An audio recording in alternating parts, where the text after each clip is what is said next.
रही है। हम ग्लोबल इकोनॉमी और प्लेनेट किस दिशा में जा रहा है उसको ट्रैक करना, समझना और फिर उसके बारे में कुछ करना, ये लक्ष्य है। तो ये तो मेरा संक्षेप में परिचय हो गया। आज के मुद्दे पर जो है आज का मुद्दा इम्पोर्टेंट इस रूप से है कि रेलेवेंट है। सभी लोग ये जो एनुअल कॉप मीटिंग्स होती है उसमें सभी लोग बड़ा इंटरेस्ट लेते हैं। उसका कारण ये है कि मीडिया की तरफ से अच्छा खासा प्रचार होता है, इवेंट से पहले, इवेंट के बाद। जैसे किसी क्रिकेट मैच का एनालिसिस हो, है ना, क्रिकेट मैच की शुरुआत में एनालिसिस होता है कि क्या होगा, फिर मैच के दौरान कमेंट्री होती है और उसके बाद में पोस्ट मैच एनालिसिस भी होता है। तो ये जो है कॉप की मीटिंग्स में जो है ये लगातार होते आए हैं। तो दुनिया में पर्यावरण के मुद्दे पर बहुत सारी मीटिंगें होती है, लेकिन जितना कवरेज कॉप को मिल रहा है पिछले कुछ सालों से, उतना बाकियों को नहीं मिलता।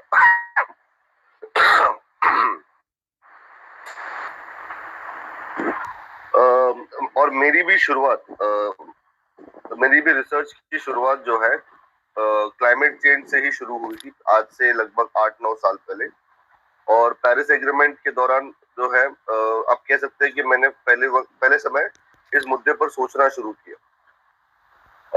लेकिन पिछले कई सालों से मैं पेरिस एग्रीमेंट या कॉप की मीटिंग्स को फॉलो भी नहीं करता। अब उसका बहुत बड़ा कारण है, मैंने एक बार चीज नोटिस की होगी, शायद औरों ने भी की होगी, कि लगभग 1980 के दशक में, 70-80 के दशक में पहली बार जब हमें ओजोन होल के बारे में पता चला था, लगभग उसी समय हमें कार्बन डाइऑक्साइड को लेकर जो ग्लोबल वार्मिंग की समस्या भी उसी वक्त उभर के आई थी। तो हमें पता तो लगभग 40-45 सालों से है इस बारे में। पर आप देखेंगे कि ओजोन होल जो है, जो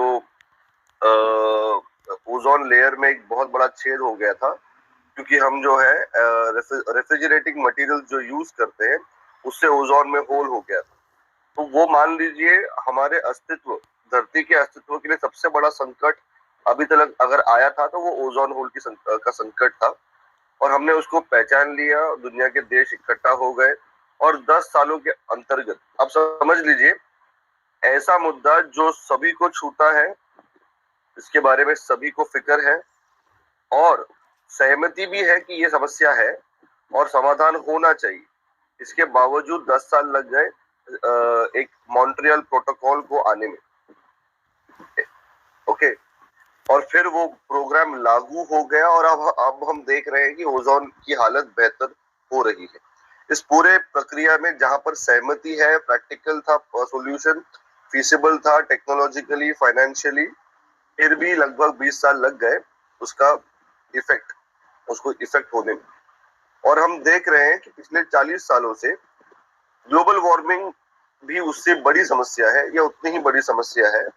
लेकिन ग्लोबल वार्मिंग के बारे में हम बातचीत तो कर पा रहे हैं और लगातार हम कन्वेंशंस भी करते हैं, लेकिन अब हम देखते हैं कि कार्बन एमिशन या ग्रीन हाउस गैस एमिशन लगातार बढ़ते रहते। हम उसके बारे में बात करते हैं, चिंता जाहिर करते हैं, साइंटिस्ट बहुत फ्रीक्वेंसी के साथ इकट्ठा होते हैं, पेटिशन साइन करते हैं, साइंटिस्ट दुनिया भर में वो एक अलार्म क्रिएट करते हैं, एक वार्निंग। लगभग अभी तक हमारे पास 3 इस तरह के साइंटिस्टों की वार्निंग्स आ चुकी है कि हम जो है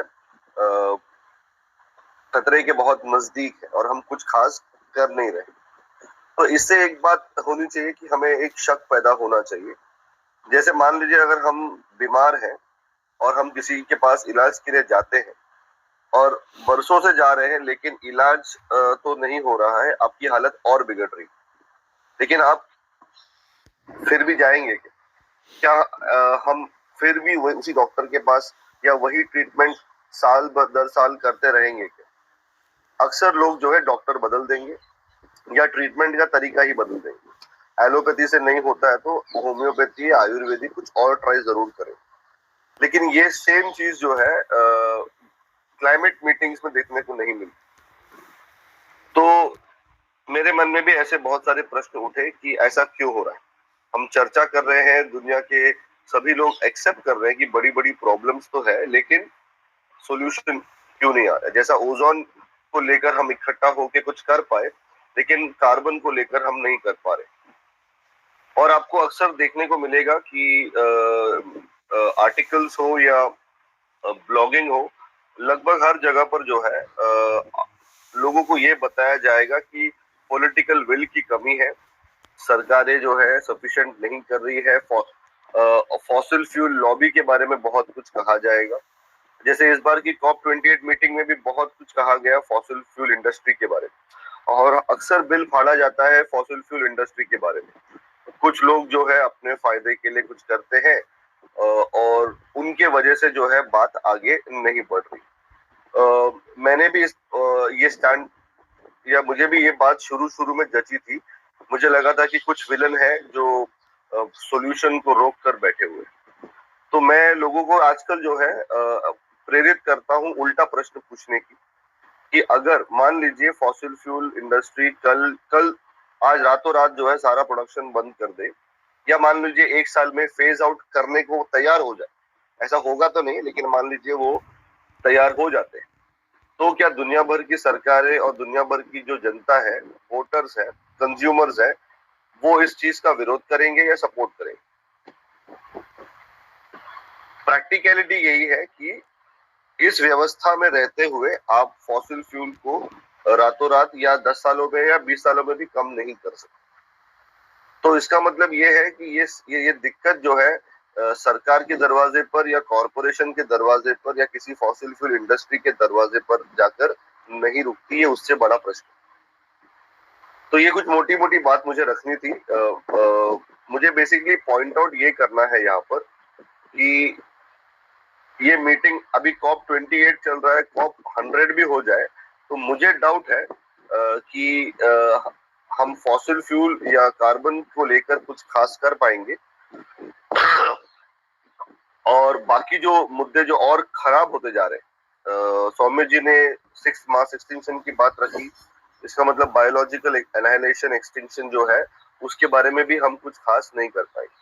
तो देखा ये जा रहा है कि ये जो SDGs हो गए या आपके COP मीटिंग्स हो गए, CBD हो गए, CCD हो गए, तो हम देख रहे हैं कि एक कंसेंसस बिल्डअप हो चुका है कि बीमारी का डायग्नोसिस ये है, ट्रीटमेंट ये है, और अगर सारी सरकारें मिलकर इसको एग्जीक्यूट कर दे तो हमारी समस्या हल हो जाएगी। हम किसी बहुत बड़े विनाश से बच जाएंगे। लेकिन मुझे इस पूरे अप्रोच को लेकर ही डाउट है। मुझे शंका है कि अगर हम ये सब करने में सफल भी हो जाए, मान लीजिए हम पेरिस एग्रीमेंट की सारी शर्तों को पूरा कर दे, 2050 तक हम मान लीजिए एलिमिनेट ही कर दे फॉसिल फ्यूल, या फॉसिल फ्यूल का एलिमिनेट कर दे, या ग्रीन हाउस गैस एमिशन में हम नेट जीरो पर आ जाए, और हम CBD कर ले, ये कर ले, वो कर ले, अगर हम सफल भी हो जाए तो मुझे डाउट है कि हम एग्जिस्टेंशियल जो रिस्क हमारे हमारी जो संकट हमारे बीच ये है कि हमारे पास कोलैप्स का खतरा है, सोसाइटल कोलैप्स का खतरा है और बायोस्फेरिक कोलैप्स का खतरा है। ये जो है इससे टलने वाला नहीं। तो अगर ये टलने वाला नहीं है तो फिर हम इसके पीछे इतनी ऊर्जा क्यों लगा रहे? ऐसा ऐसा कोई ट्रीटमेंट जिससे जो है अगर मान लीजिए बुखार कम हो भी जाए तो भी पेशेंट जो है कैंसर से मर जाए, तो फिर आप ऐसा इलाज क्यों करना चाहेंगे, या सारी फोकस आप जो है उस पर क्यों करना चाहेंगे? तो ये कुछ मोटी बातें थी। मैं एक बैकग्राउंड देना चाह रहा था मेरे प्रेजेंटेशन में। एक छोटा सा प्रेजेंटेशन दूंगा जहाँ पर मैंने जो कुछ बड़ी बातें रखी है उसको जस्टिफाई करने के लिए कुछ प्रेजेंटेशन, कुछ इमेजेस शेयर करूंगा, ताकि ये जो है मेरी बात जो है शायद घर कर जाए। और मैं जो है ये पूरी बात यहाँ नहीं रख रहा हूँ आज, सिर्फ और सिर्फ एक पॉइंट मुझे प्रूव करना था, ये पॉइंट मुझे पुट अक्रॉस करना था, इसलिए ये बात मैं यहाँ पर रख रहा हूँ। और अगर जिज्ञासा बढ़ती है तो हम क्वेश्चन आंसर सेशन में उसको जो है ले सकते हैं, या विस्तार में उस पर बाद में बात कर सकते हैं। अभी तो मैंने कुछ बातें कही हैं, उसको मैं थोड़ा जस्टिफाई करना चाहता हूँ क्यों कह रहा हूँ।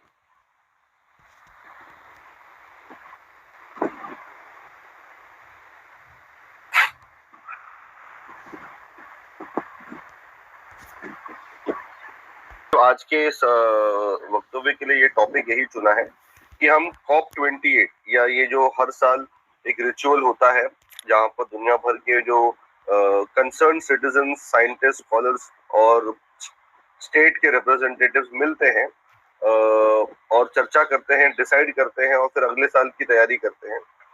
इसको आप लार्जर कॉन्टेक्स्ट में, ह्यूमैनिटीज एग्जिस्टेंशियल प्रेडिकमेंट के कॉन्टेक्स्ट में इसकी क्या अहमियत है, भूमिका है, ये मैं रखना चाह रहा हूँ।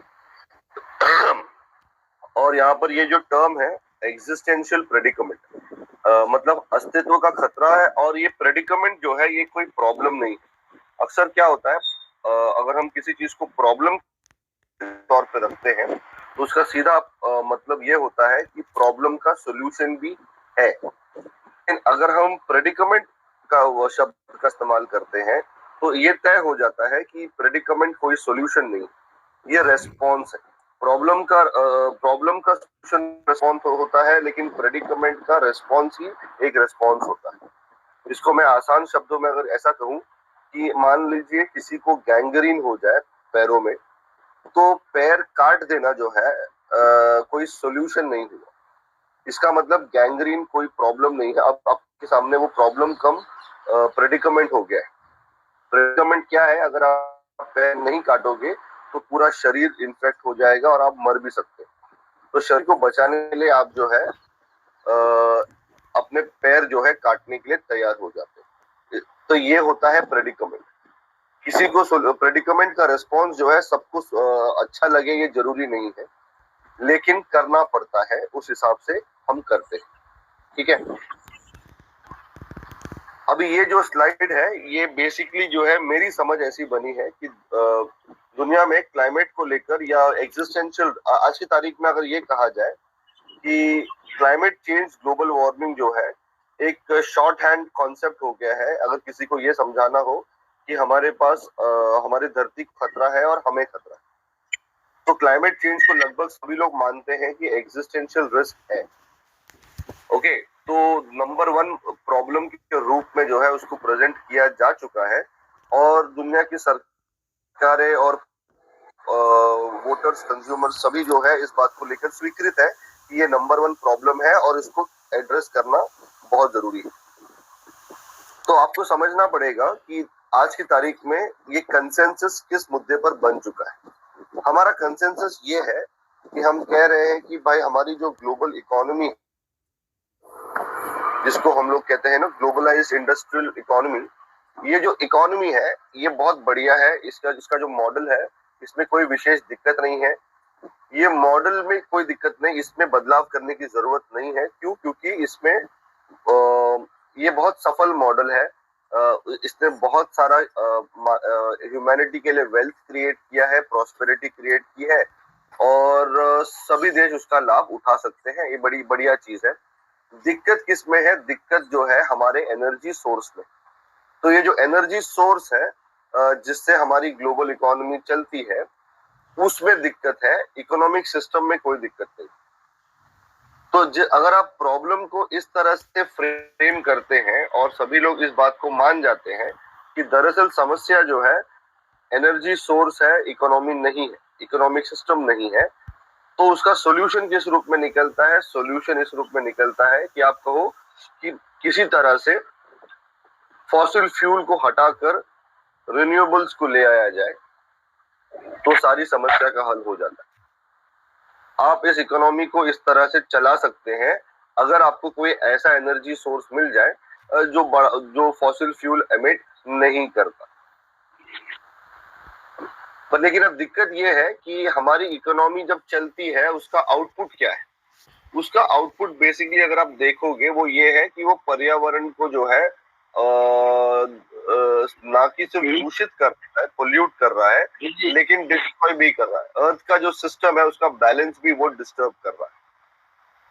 तो प्रश्न बड़ा सीधा हो जाता है कि क्या एनर्जी सोर्स ही रियल इशू है? कल को मान लीजिए न्यूक्लियर फ्यूजन टेक्नोलॉजी सफल हो जाती है और हमें बिल्कुल ही क्लीन सोर्स ऑफ एनर्जी मिल जाए, तो क्या हमें इटर्निटी के लिए क्या हमें इस सिस्टम को कंटिन्यू करना है, इकोनॉमिक सिस्टम को कंटिन्यू करना है? क्या ये पॉसिबल है कि आज से 100 साल के बाद भी हम यही मॉडल चलाएं और धरती बची रहेगी? कॉमन सेंस यही कहता है कि एनर्जी सोर्स मुद्दा नहीं है। कॉमन सेंस ये है कि इकोनॉमिक सिस्टम मुद्दा है। क्यों? क्योंकि उसके चलते उसका जो इकोलॉजी के साथ रिलेशन है, हमारी इकोनॉमिक सिस्टम का इकोलॉजी के साथ में जो है कोई हार्मनी नहीं। It's a destructive relationship. लेकिन दुनिया में आप नोटिस करोगे, इस इकोनॉमिक सिस्टम पर कोई ऐसी एनुअल बैठक नहीं होती है जहां पर हम सिस्टम पर सवालिया निशान करें। उसके जो अंडरलाइंग फोर्सेस है या फैक्टर्स है उस पर हम चर्चा नहीं करते।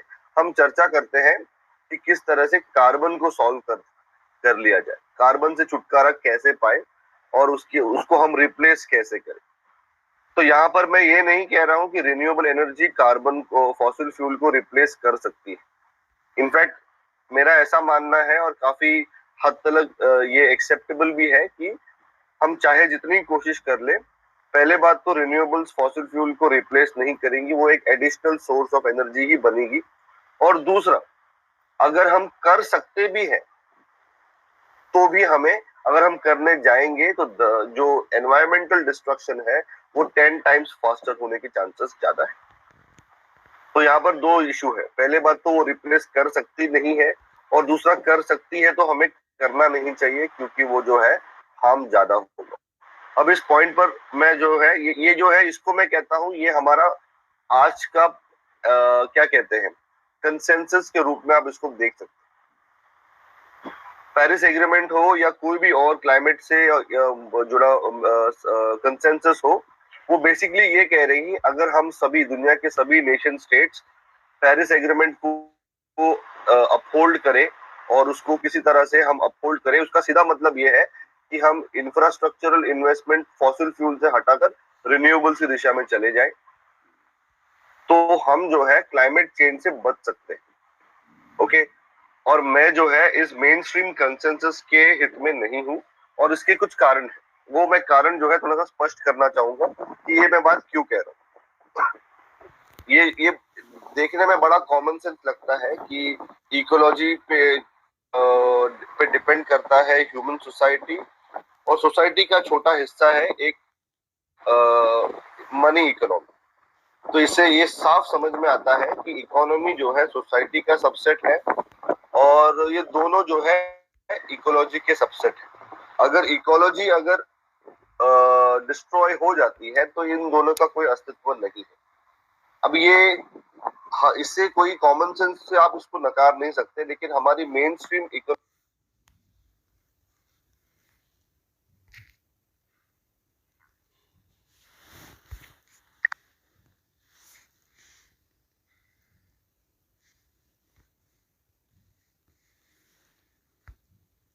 फाइनाइटली लार्ज है, तो इकोनॉमी आप कितनी भी बड़ी हो जाए वो एनवायरमेंटल लिमिट्स को पार नहीं कर सकती।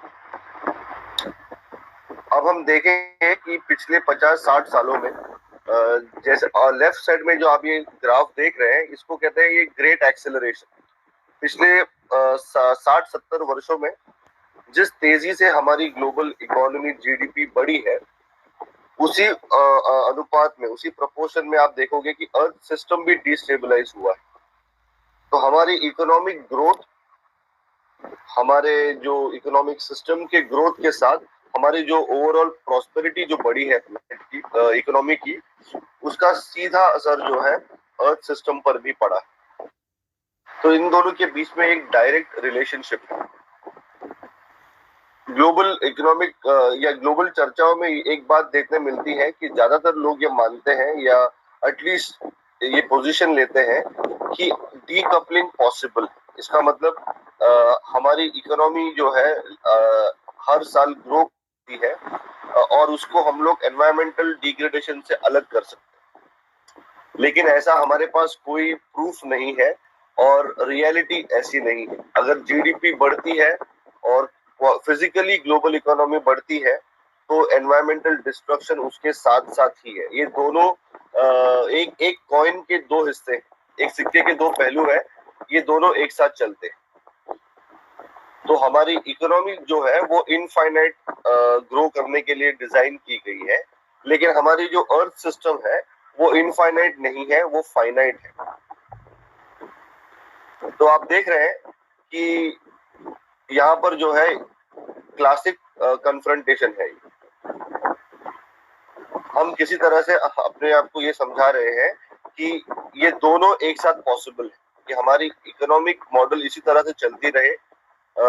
आज हम 5 ट्रिलियन को सेलिब्रेट करें, कल हम 10 की तरफ जाए और फिर हम 20 की तरफ जाए, और दुनिया की हर इकोनॉमी यही कोशिश कर रही है कि उनकी इकोनॉमी जो है डबल हो जाए हर साल या हर 5 साल में ट्रिपल हो जाए।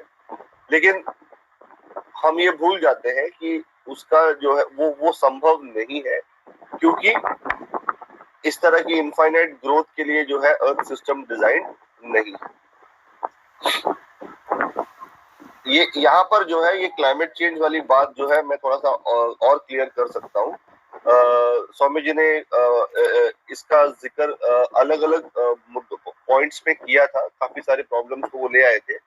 तो ये जो है प्लानिटरी बाउंड्रीज फ्रेमवर्क है, और ये इसका लेटेस्ट इस साल ही शायद पब्लिश हुआ था। तो जब पहली बार ये फ्रेमवर्क पब्लिश हुआ था शायद 2007 या 9 में, तो उस वक्त देखा गया था कि हमारे अर्थ सिस्टम जो है, ये अर्थ की जो क्या कह सकते हैं इसको, अगर मैं एग्जांपल देना चाहूँ तो ह्यूमन बॉडी में जैसे हेल्दी बॉडी के कुछ लक्षण होते हैं, वैसे ही अर्थ के भी कुछ हेल्दी होने, इकोलॉजी की भी कुछ हेल्दी होने के लक्षण होते हैं, सिम्टम्स होते हैं। अगर वो सारे पैरामीटर्स बैलेंस हो तो हम उसको कह सकते हैं कि प्लैनेट भी जो है बैलेंस में है।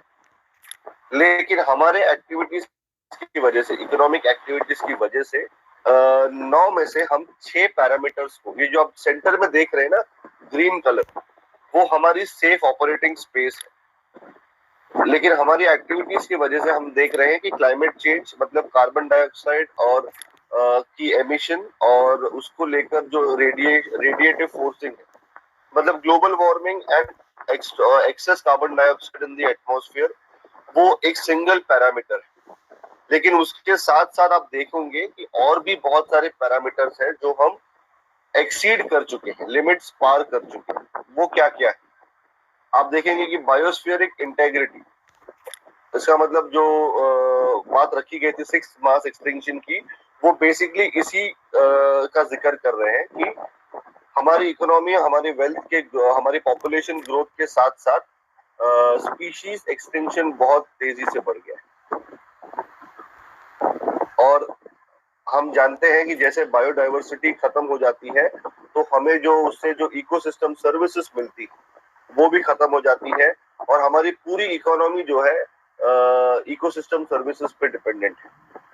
तो अगर कीट मर जाए, हनीबीज मर जाए और उसके साथ साथ बड़े बड़े जानवर मर जाए तो उसके साथ जो है जंगल भी मरता है। तो ये जो है ये अपने आप में काफी है। तो क्लाइमेट चेंज से भी बहुत ज्यादा अर्जेंट अगर आप देखें तो ये जो है स्पीशीज एक्सटिंक्शन का मुद्दा है, लेकिन इसके बारे में ज्यादा अवेयरनेस नहीं है। फिर आप देखोगे लैंड सिस्टम चेंज भी अपने आप में एक सिस्टम, हम जंगल डिफॉरेस्टेशन करते हैं for agriculture, for urbanization purpose. जैसे हम डेवलपमेंट शब्द का इस्तेमाल करते हैं, हम अक्सर कहते हैं ना कि ये एरिया डेवलप नहीं है, तो हम सीधा कह रहे हैं कि भाई ये तो जंगल है। तो जंगल डेवलपमेंट नहीं है, लेकिन उसकी आप खेती करो या आप शहर बना लो तो फिर वो डेवलपमेंट होता है। लेकिन वो भी जो है एक लिमिट तक ठीक है, लेकिन हम वो लिमिट क्रॉस कर चुके हैं। फ्रेश वाटर बहुत बड़ा संकट है। फ्रेश वाटर जो है बहुत तेजी से खत्म हो रहा है, बहुत तेजी से खत्म हो रहा है। और फ्रेश वाटर, अंडरग्राउंड वाटर या ओवर द सरफेस वाटर बहुत तेजी से खत्म हो रहा है, लेकिन ये हमारा नंबर 1 मुद्दा नहीं है। आप देखोगे कि फास्फोरस और नाइट्रोजन का जो कॉन्सेंट्रेशन है एटमॉस्फेयर में और पानी में बहुत ज्यादा है। ये ज्यादातर फास्फोरस नाइट्रोजन हमारे फर्टिलाइजर पेस्ट की आउटकम से होता है। वो खेतों से जब बहकर लेक्स में, रिवर्स में और समुद्र में पहुंचता है तो डेड जोन्स क्रिएट करता है। वो भी बहुत बड़ी समस्या है। ओशन एसिडिफिकेशन जिक्र हुआ था। ओशन में कार्बन का कंसंट्रेशन जब बढ़ जाता है तो उसकी अपनी समस्या है, कोरल रीफ्स डिस्ट्रॉय हो रही है उससे। तो कोरल रीफ्स बनेंगी सबसे पहली कैजुअलिटी इकोसिस्टम्स में। Climate change. तो इस तरह से novel entities for the first time introduce किया गया है इस फ्रेमवर्क में। और नोवेल एंटिटीज का सीधा मतलब यह है कि हम लगभग हजारों, 80,000 या मैंने लाख ऐसे सब्सटेंसेस है जो हमने क्रिएट किए हैं इंडस्ट्रियल सोसाइटी ने, लेकिन इसके इसके लॉन्ग टर्म इफेक्ट्स के बारे में हमें कुछ पता नहीं। और हम उसको जमीन पे झोंक रहे हैं, पानी में झोंक रहे हैं, हवा में छोड़ रहे हैं। हमें पता ही नहीं है कि वो किस रूप में कौन सी बीमारियां लाएंगे या वो किस तरह से नुकसान करेंगे। तो इसीलिए नोवेल एंटिटीज को जो है इस बार शामिल किया गया था इस फ्रेम में कि वो भी जो है अपनी लिमिट्स क्रॉस कर चुकी। तो देख लीजिए 9 पैरामीटर्स है, उसमें से 6 पैरामीटर्स में हम ऑलरेडी जो है हम अपने लिमिट्स को क्रॉस कर चुके। लेकिन हम चर्चा किस विषय पे कर रहे हैं? क्लाइमेट चेंज पे कर रहे हैं। सारा फोकस किस चीज पे है? किसी तरह से कार्बन डाइऑक्साइड को हम जो है कंट्रोल कर ले या ग्रीन हाउस गैसेस को कंट्रोल कर ले। लेकिन अब इस डायग्राम को अगर आप देखोगे तो अब बड़ा साफ हो जाता है कि अगर आप मान लीजिए क्लाइमेट चेंज को स्टॉप करने में सफल हो भी जाते हो, तो भी आप फॉरेस्ट का क्या करोगे? आप बाकी पैरामीटर्स का क्या करोगे? लॉजिकल क्वेश्चन ये है कि बेसिकली इशू ये है कि क्लाइमेट चेंज सभी सिम्टम्स में से एक बहुत इंपॉर्टेंट सिम्टम है, लेकिन वो एक सिम्टम है, आप उसको जो है अल्टीमेट प्रॉब्लम बना नहीं सकते और उसको अल्टीमेट सॉल्यूशन दे नहीं सकते। हमारी समस्या यहाँ पर जो है इकोलॉजिकल ओवरशूट सबसे बड़ी समस्या है, उसमें क्लाइमेट चेंज एक हिस्सा है। लेकिन वो हो क्यों रहा है, ये इकोलॉजिकल ओवरशूट हो क्यों रहा है, उसका कनेक्शन सीधा हमारे इकोनॉमिक सिस्टम से है, हमारी सिविलाइजेशनल मॉडल से। तो जब तक आप सिविलाइजेशनल इकोनॉमिक सिस्टम को आप क्वेश्चन नहीं करोगे, उसका ऑल्टरनेटिव डिस्कस नहीं करोगे, तब तक हम इस बारे में हर साल डिस्कशन तो कर सकते हैं, एनालिसिस भी कर सकते हैं, लेकिन ये ट्रेंड रुकेगा नहीं। अक्सर एक भ्रांति पैदा होती है कि दुनिया की सरकारें या कॉरपोरेट सक्षम है इसको रोकने में, उनके पास ऐसी पावर्स है कि वो इसको रोक ले। लेकिन रियलिटी यही है कि कोई जो है अपने जब वो पावर में होंगे तो ये काम नहीं करेंगे। ये अक्सर जो है फ्यूचर गवर्नमेंट्स के झोले में ही गिरने वाला है ये डिसीजन में। और दुनिया में कोई भी पावर में बना नहीं रह सकता अगर वो सही मायने में पर्यावरण को रोकने की कोशिश करे। तो इसके लिए कहते हैं ये विकेट प्रॉब्लम, ऐसी प्रॉब्लम है कि आप उसको कुछ करने जाओगे तो भी दिक्कत है, नहीं करोगे तो भी दिक्कत। तो ये प्रॉब्लम कुछ ज्यादा ही कॉम्प्लिकेटेड है। इतना सरल नहीं है कि हमने इलेक्ट्रिक व्हीकल यूज कर लिया, हमने सोलर पावर लगा दी तो जो है ये संकट पार हो जाएगा। ओके, तो मैं कहने का मुद्दा मतलब ये नहीं है कि क्लाइमेट चेंज का मुद्दा इम्पोर्टेंट नहीं है या कॉप की मीटिंग इम्पोर्टेंट नहीं है, लेकिन उससे एक बहुत बड़ा समय की बर्बादी होती है कि अवेयरनेस बड़े प्रेडिकमेंट, बड़े सवाल को लेकर नहीं हो पाता और हम जो है सिम्टम्स और छोटे मोटे सिम्टम्स को लेकर ही उसके पीछे पड़ जाते हैं और बड़ा प्रश्न जो है छूट जाता है। देख लीजिए कि हमारा जो इकोलॉजिकल फुटप्रिंट है of 8 billion people on the planet, ये जो है प्लेनेट की कैपेसिटी से ऑलरेडी लगभग 60-70% ज्यादा है। इसका मतलब हम जितना रिसोर्सेस साल भर में कंज्यूम करते हैं वो लगभग पहले 6 महीने में ही कंज्यूम हो जाते हैं।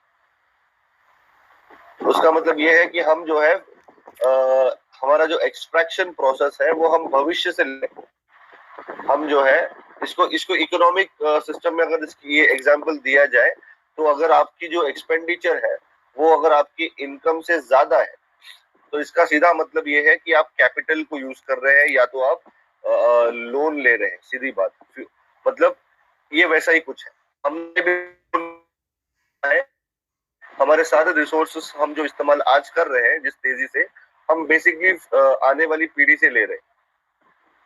हमारा कोई अर्थ, आप देखिए जो ये फुटप्रिंट है, ये इकोनॉमिक सिस्टम है, वो फैल रही है लेकिन अर्थ सिकुड़ रहा है, अर्थ इस तरह से फैल नहीं रहा। तो ये मैंने पहला सवाल क्लियर कर लिया कि हमारी सबसे बड़ी समस्या आज इकोलॉजिकल ओवरशूट है। इकोलॉजी की समस्या, उसमें क्लाइमेट चेंज एक हिस्सा है, लेकिन वो अल्टीमेट मुद्दा ये है कि हमारा एक मिनिमम बजट है जिसके अंतर्गत हमारी इकोनॉमी को कम करना चाहिए, लेकिन हम उसके अंतर्गत नहीं कर रहे। और हमने जो सिस्टम खड़ी की है, अब जरा हम उस सिस्टम को देख ले कि ये सिस्टम है क्या। हमारी जो इस सिस्टम है, जिसको हम बार बार सिस्टम कहते हैं या ग्लोबलाइज कहते हैं, आप अलग अलग नाम दे दो, लेकिन अल्टीमेटली जो है हमें समझना पड़ेगा कि ये मशीन क्या, ये एक बहुत बड़ी मशीन है जिसको कोई कंट्रोल नहीं करता, सेल्फ रेगुलेटिंग मशीन है, और इसके ऑपरेशन से जो है धरती का विनाश होता है, लेकिन ये खुद भी बड़ी अनस्टेबल है। तो जो है ये एक आपको मैं एग्जांपल देने की कोशिश कर रहा हूँ। जब हम कहते हैं कि हमारी जो मॉडर्न इंडस्ट्रियल इकोनॉमी है या सिविलाइजेशन है, उसके लक्षण क्या है? उसके लक्षण ये है कि हमारे पास फूड सरप्लस है, हमारे पास बहुत बड़ी आबादी है, नेशन स्टेट्स है। नेशन स्टेट कोई बहुत हिस्टोरिकल एंटिटी नहीं है, वो भी पिछले 100 साल की ही क्रिएशन है। ऐसा कुछ हुआ है पिछले 100-150 सालों में जिसकी वजह से हम मॉडर्न इकोनॉमी इस तरह से उभर पाई। ये कोई जैसा हम कहते हैं ना कि ये कोई नेचुरल एवोल्यूशन नहीं है, ये वन टाइम इवेंट है, और ये हो सका क्योंकि हमारे पास सस्ती ऊर्जा मिली हमें फॉसिल फ्यूल के रूप में। डेंस एनर्जी का अवेलेबल हो जाना बहुत बड़ा फैक्टर रहा है। तो ये जो नेशन स्टेट है और उसकी जो फुल टाइम मिलिट्रीज है, फुल टाइम सिक्योरिटी अपैरेटस है, सेंट्रलाइज्ड ब्यूरोक्रेसी है, ये सारे लक्षण है हमारी मॉडर्निटी के। अर्बनाइजेशन, मनुष्य के इतिहास में ऐसा कभी नहीं हुआ है कि मेजॉरिटी उसकी पॉपुलेशन शहरों में रही हो। तो ये सिस्टम जो है अर्बनाइजेशन को प्रमोट करता है, और अर्बनाइजेशन ही उसका एकमात्र लक्ष्य हो जाता है। वाटर, पानी की उपलब्धता 24/7 365 डेज, ये भी बहुत बड़ी चीज है। दुनिया, हमारे पूरे इतिहास में ऐसा बहुत कम हुआ होगा कि लोगों को टैप ऑन कर देने से ही सब पानी आ जाता हो और साल भर आता हो। हम इसके बारे में सोचते ही नहीं है कि अगले दिन हम उठेंगे तो पानी होगा या नहीं होगा। फुल गारंटीड है, पानी होता है, बिजली होती है। हम बिजली को भी गारंटीड लेते हैं, एनर्जी सोर्स, बटन दबाते ही बिजली उपलब्ध हो जाती है। हम फ्लश कर देते हैं तो वो वेस्ट कहाँ जाता है, क्या होता है, इसके बारे में आपको सोचना भी नहीं पड़ता। ये भी जो है ये सिस्टम गारंटी करता है कि आपको इसके बारे में सोचने की जरूरत नहीं। Transport system, global supply chain, आप जो है जिसको ग्लोबलाइजेशन कहते हैं, कहीं भी प्रोड्यूस कर लो, कहीं भी कहीं पर भी उसका मार्केट बना लो। अगर आइसक्रीम है तो अगर आपको शुगर चाहिए तो आप ब्राजील से भी मंगा ले, सस्ता पड़ेगा, आपको लोकली सोर्स करने की कोई जरूरत नहीं। दवाइयां बना लो तो आप जो है दुनिया भर से सोर्स कर, इंडिया आउटसोर्स कर लो। तो ये जो है ग्लोबल सप्लाई चेन अगर नहीं होता या इतनी एनर्जी सस्ती नहीं होती तो ग्लोबलाइजेशन भी संभव नहीं हो पाता। हमारे पास फुर्सत है, लीजर, एंटरटेनमेंट। अब ये भी जो है बहुत बड़ी बात, पूरे मनुष्य के इतिहास में इतने सारे लोगों के लिए लीजर और एंटरटेनमेंट उपलब्ध शायद कभी नहीं हुआ होगा। ये बहुत बड़ा एक्सेप्शन। अब हम स्पेस की बातें कर रहे हैं, हमारे सैटेलाइट तो वहां पहुंच गए हैं, अब हम खुद जाकर स्पेस एक्सप्लोरेशन करने की बात कर रहे हैं। तो मोटा मोटी मैंने आपको ये दिखाया इसलिए कि आप इमेजिन कर सकते कि हम जिसे बार बार कहते हैं modernity, modern system, modern economy, वो यही है, ये उसके लक्षण है। तो अगर मैं कहूं कि ग्लोबल इकोनॉमी कोलैप्स के कगार पे है या कोलैप्स किसी दिन हो जाती है, तो उसका मतलब, सीधा मतलब ये है कि ये सारे मार्कर्स जाएंगे या डिसफंक्शनल हो जाएंगे। तो कोलैप्स का सीधा अर्थ ये होता है कि आपके ये जो सारे फीचर्स हैं मॉडर्निटी के, वो यातायात रुक जाए। आप इमेजिन करें, इसको हम ये भी कह सकते हैं pre industrial way of life. और ये है, ये जो ये ढांचा है, ये बेसिकली हमारी मॉडर्न इकोनॉमी का स्ट्रक्चर है। और वो जो है, ये मॉडर्न जो हमारी इकोनॉमी है, वो ये 6 पिलर्स पे खड़ी है। और ये सारे जो 6 पिलर्स हैं, ये 6 पिलर्स क्या है? ये हमारी फॉसिल एनर्जी इंफ्रास्ट्रक्चर है, हमारे फाइनेंस, मॉनेटरी, बैंक सिस्टम है, क्रिटिकल इंफ्रास्ट्रक्चर है, जो जिसका मैंने जिक्र प्रीवियस स्लाइड में किया था, वो हमारा क्रिटिकल इंफ्रास्ट्रक्चर है। हमारे प्रोडक्शन फ्लोज है, मैन्युफैक्चरिंग, जो ग्लोबल मैन्युफैक्चरिंग है वो है। इकोनॉमी ऑफ स्केल बहुत बड़ा इंपॉर्टेंट फीचर है। हमारी जो ग्लोबल इकोनॉमी है वो एनकरेज करती है इकोनॉमी ऑफ स्केल। मतलब चाइना पूरी दुनिया का जो है वो मैन्युफैक्चरर हो गया, इंडिया पूरी दुनिया का बैक ऑफिस हो गया। तो ये जो इकोनॉमी ऑफ स्केल के बहुत एडवांटेजेस है। तो हमारी मॉडर्न इकोनॉमी में कोई एंटिटी जितना बड़ा हो जाए वो उसको उतना ही प्रमोट करती है। ओके, और आखिर में लॉस ऑफ ट्रस्ट। बेसिकली जो है ये ट्रस्ट बहुत इम्पोर्टेंट है। दुनिया की कोई इकोनॉमी एक दूसरे से आज की तारीख में ट्रेड करने से घबराती नहीं। पहले क्या होता था, अगर आपको ग्रो करना पड़ता था, मतलब प्री इंडस्ट्रियल सोसाइटी में अगर किसी इकोनॉमी को प्रॉस्परस होना है तो उसको जो है छीना झपटी करनी पड़ती, युद्ध करना पड़ता था। आजकल ऐसा नहीं होता, आजकल लोग जो है ट्रेड करते हैं। इसका मतलब एक देश जो है उसको पूरी गारंटी है कि अगर वो मान लीजिए एक चीज का उत्पादन करता है तो उसके बाद में उसको कोई भी चीज दूसरी मिल जाएगी कहीं से। इसीलिए कोई छीना झपटी नहीं होती और रिलेटिवली वॉर्स भी कम होते हैं। लेकिन ये जो 6 पिलर्स है, ये पिलर्स जो है आपस में जुड़े हुए हैं, और इस पिलर में अगर किसी एक पिलर में भी चोट हो जाए तो वो बाकी पिलर्स को भी गिरा देती है। जिसे पैक ऑफ कार्ड्स कहते हैं, ये पैक ऑफ कार्ड्स। तो जो हमारी मॉडर्न ग्लोबलाइज्ड इंडस्ट्रियल सिविलाइजेशन है वो इन 6 पिलर्स पे खड़ी। जब तक ये 6 पिलर्स ठीक ठाक चल रहे हो तब तक ये सिस्टम जो है बना रहता है। और अगर ये किसी वजह से डिस्टेबलाइज हो जाए, कोई भी एक हो जाए, तो उसका असर बहुत तेजी से दूसरे पर हो जाता है। अच्छा, इस पूरे सिस्टम की एक खासियत है, एक रिक्वायरमेंट है, 3 रिक्वायरमेंट है या 3 एसेंशियल कंडीशंस है to maintain this entire system. इसको कोलैप्स होने से अगर रोकना है तो ये 3 चीजें होती रहनी चाहिए। सबसे पहले चीप एनर्जी का सप्लाई कंटिन्यूसली होना चाहिए। चीप एनर्जी का मतलब क्या है? एक सिंपल सा कॉन्सेप्ट है, energy returns on energy invested.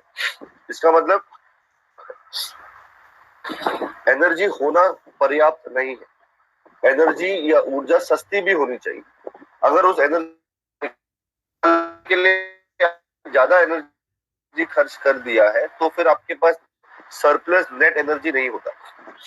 तो आज मुद्दा ये है कि हमारे पास फॉसिल EROI है वो गिरते जा रही है। तो क्वांटिटी की प्रॉब्लम नहीं है। लोग कहते हैं तेल खत्म हो जाएगा, तेल खत्म नहीं होगा, तेल रहेगा, लेकिन सस्ता तेल सब खत्म हो चुका है। सस्ता कोल खत्म हो चुका है, सस्ता गैस खत्म हो चुका है। लेकिन आज भी फॉसिल फ्यूल इतना सस्ता है कि उसकी बराबरी कोई और फ्यूल नहीं कर सकता। और हम अक्सर भूल जाते हैं रिन्यूएबल्स भी जो है पूरी तरह से फॉसिल फ्यूल पर ही डिपेंडेंट है। अगर आप फॉसिल फ्यूल बंद कर दोगे तो सोलर नहीं रहेगा, ना विंड रहेगा। क्यों? क्योंकि उसके एक्सट्रैक्शन, प्रोडक्शन, डिस्ट्रीब्यूशन में आप फॉसिल फ्यूल की जरूरत पड़ेगी। सही मायने में रिन्यूएबल्स वही है जो कंप्लीटली रिन्यूएबल से ही प्रोड्यूस हो सकता। और इस डेफिनेशन को जो है या इस कंडीशन को सोलर, विंड वगैरह जो है सेटिस्फाई नहीं करते। तो हाँ, इस पूरे सिस्टम को कंटिन्यू होने के लिए फॉसिल फ्यूल्स का होना जरूरी है। इकोनॉमिक ग्रोथ, हर साल मिनिमम 3% इकोनॉमिक ग्रोथ करनी चाहिए ग्लोबल इकोनॉमी। ये सिस्टम जो है बनी ही ऐसे है, ये स्टेबल रहने के लिए बनी नहीं है, ये कंटिन्यूसली एक्सपोनेंशियल ग्रोथ के लिए डिजाइन हुई। तो अगर एक्सपोनेंशियल ग्रोथ किसी वजह से, रिसेशन की वजह से या पैंडेमिक की वजह से, किसी वजह से अगर मान लीजिए दुनिया भर की इकोनॉमी ग्रो करना स्टॉप करती है तो अचानक से आप देखोगे कि बैंक्स डिफॉल्ट होना शुरू करेंगे और उसके बाद में उसका बाकी सारे पिलर्स पर तो कंटिन्यूसली हमें दौड़ना है, हम रुक नहीं सकते, हम चाहे भी रुक नहीं सकते। और यही वजह है कि दुनिया के गरीब देश हो या अमीर देश हो, हर कोई दौड़ रहा है। ऐसा नहीं है कि वो 100 साल से यूनाइटेड स्टेट्स है तो आज वो ग्रो करना बंद कर सकते, नहीं। उनको भी दौड़ते रहना है और हमें भी दौड़ते रहना है। लेकिन हम दौड़ते रहेंगे तो एक ऐसा पॉइंट आएगा कि आप उस अल्टीमेट सीलिंग या लिमिट को टच कर जाओगे, उसके बाद आपको गिरना ही पड़ेगा। और तीसरी बात यह है कि जो मॉडर्न सिस्टम है बिना ग्लोबलाइजेशन के संभव नहीं, बिना लॉन्ग सप्लाई चेन के संभव नहीं, ना टेक्नोलॉजी संभव है, बिकॉज जितना भी हाईटेक हम इस्तेमाल कर रहे हैं वो पूरी तरह से ग्लोबलाइज इकोनॉमी पे डिपेंडेंट है। तो cheap energy, exponential economic growth and globalization, ये एसेंशियल कंडीशंस है। और हम देख रहे हैं ये तीनों कंडीशन धीरे धीरे, इसीलिए जो है ये हमारी सबसे, और ये सबसे बड़ा कारण है कि क्लाइमेट चेंज, ग्लोबल वार्मिंग को हर सरकार समझती है, लेकिन कोई इसके बारे में कुछ करना इसलिए नहीं चाहता, ना हमारी सरकार ना दुनिया की कोई सरकार, क्योंकि सबको पता है कि अगर सही मायने में क्लाइमेट चेंज को रोकने के लिए कुछ किया जाए तो ये सिस्टम जो है ढह जाता है। तो हर सरकार यही करती है कि इस प्रॉब्लम को जो है धकेलती है, उस पर हम चर्चा करते रहते हैं। तो जैसे फॉसिल फ्यूल का जिक्र करने में इतने साल लग गए और हमने उसको COP28 में सेलिब्रेट कर दिया कि भाई फर्स्ट टाइम हमने फॉसिल फ्यूल को फेज आउट करने की बात कही। अब बात करने में और निकालने में बहुत फर्क है, हो सकता है और 10-15 साल लग जाए वहां तक पहुंचने, या हम कभी पहुंचे ही नहीं, ये भी संभव। तो मोटा मोटी बात है कि ये जो लिमिट्स टू ग्रोथ की बात है, ये 1992 के मैथमेटिकल कंप्यूटर मॉडलिंग में क्लियर हो चुका था कि ये सिस्टम जो है आज नहीं तो कल क्रैश करेगी, और उनका प्रेडिक्शन जो है उसके हिसाब से जो है दुनिया भर की इकोनॉमी जो है इस ट्रैक पे जा रही है। ये 1972 की सबसे बड़ी पब्लिकेशन थी, उसका बहुत क्रिटिसिज्म भी हुआ था, लेकिन 50 साल के बाद में ये मॉडल जो है आज जो है डेटा के साथ सपोर्टेड है। इसका मतलब उसकी प्रेडिक्शन जो है रेलेवेंट आज भी है, और ये प्रेडिक्ट कर रहा है कि बिटवीन 2030 या 50 के बीच में, 70 के बीच में, we could expect some kind of a systemic collapse of the economy. Okay, so the